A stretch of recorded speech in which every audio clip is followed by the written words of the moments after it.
أهلا ومرحبا بكم في قناتكم على اليوتيوب كورة 24. أهلا ومرحبا بكم. حتى الآن 18 دقيقة زي ما احنا شايفين بالتمام والكمال في بث مباشر لمباراة الهلال السوداني ونهضة بركان.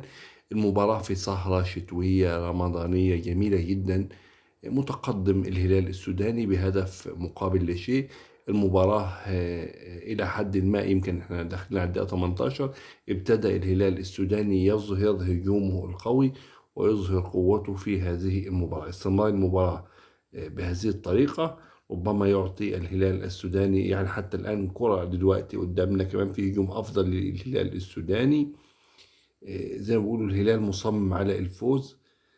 كده الهلال بنسبة كبيرة نقدر نقول إن هو جاي يروح لدور الثمانية، جاي يروح لدور الثمانية اللي هو يقدر بإذن الله يتمرس ويفوز ويكمل فيه بإذن الله.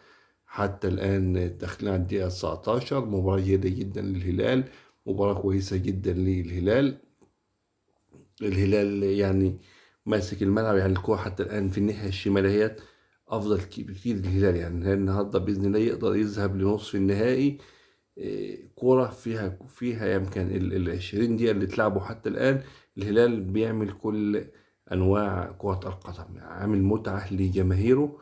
وفي ضغط من ورا الضغط ممتاز، ضغط على الكرة، في تسليم جيد، حارس المرمى الهلال جيد، مدافعين جيدين.